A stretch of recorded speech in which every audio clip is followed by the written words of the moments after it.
Eu vou tentar, em 5 minutos, fazer algumas observações sobre o que eu acho interessante na composição desse quadro. Esse quadro se chama The Daughters of Edward Ali Boyd, As Filhas do Edward Ali Boyd. Ele faz parte do acervo do Museum of Fine Arts de Boston e é um dos principais quadros do acervo que eles têm lá. Foi pintado pelo Sargent em 1882.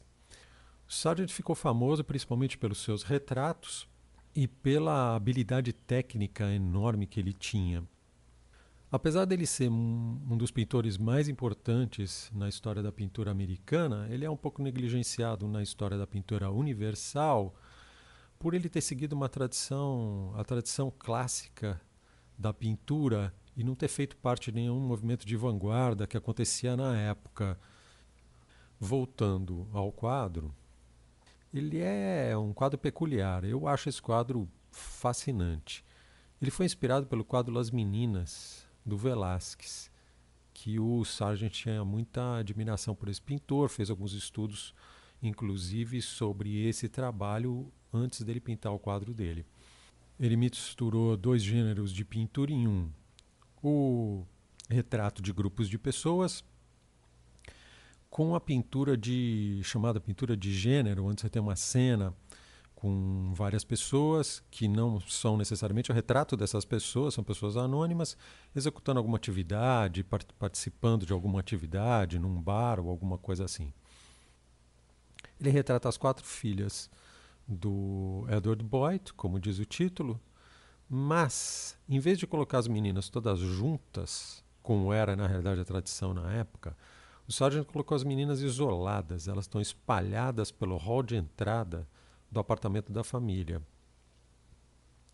Isso porque ele queria fazer um quadro diferente, um quadro instigante, que desafiasse mesmo as regras desse tipo de pintura que eram vigentes nessa época.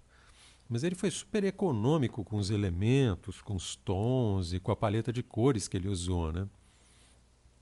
Ele usou uma escala baixa para esse quadro, os tons escuros, e sobre esse fundo escuro ele colocou as figuras das meninas com esses aventais brancos que eles chamavam de pinafores. Esses aventais serviam para proteger, né, a roupa das meninas quando elas brincavam, quando elas estavam em sala de aula. Agora, ele escolheu para que elas estivessem usando esse avental nesse quadro, justamente para que elas tivessem esse destaque tão grande sobre esse fundo escuro. Os outros elementos secundários do quadro, que são poucos elementos no quadro, apesar dele ter essa sensação de amplidão, ou justamente por causa disso, são esses 2 vasos grandes, o biombo e o espelho. Ele tinha a tela em branco e ele escolheu bem, com bastante cuidado, onde colocar cada elemento, visando ao mesmo tempo dar uma sensação de unidade, mas também com variedade, que são pilares da boa composição. É bom a gente notar que uma das meninas está isolada do lado esquerdo, quase como se ela estivesse posando para um retrato só dela. Ela tem uma diferença de idade de 4 anos para as meninas mais velhas e 4 anos para a irmã dela mais nova. Então o pintor deve ter percebido isso e quis representar esse isolamento que ela sentia no quadro. Talvez. Como a maior parte dos elementos estão do lado esquerdo, o quadro fica desequilibrado para o lado esquerdo. E isso ele tentou compensar com o contraste do biombo do lado direito. Mas só com os valores isso não ia ser suficiente. Então vamos falar um pouco também das cores. A paleta que ele usou é uma paleta bem restrita, né? Sobre um fundo de tons ocre, que dá um fundo escuro neutro para o quadro, ele salpicou uns tons de vermelho e uns tons de azul. E, obviamente, esses brancos que dão um destaque grande.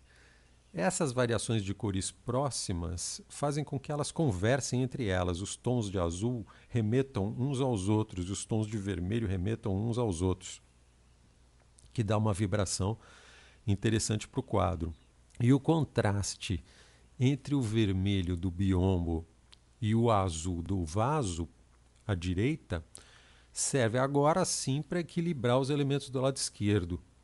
Como, mesmo as cores estando bem dessaturadas, ainda assim, essas duas cores, esse vermelho com esse azul complementares, dão uma tensão que é suficiente para dar um equilíbrio para o quadro. É isso. Espero que esse vídeo tenha despertado sua curiosidade, aberto seu apetite para conhecer mais sobre a composição desse quadro mesmo, investigar mais sobre esse quadro e de outros quadros também. É isso, obrigado.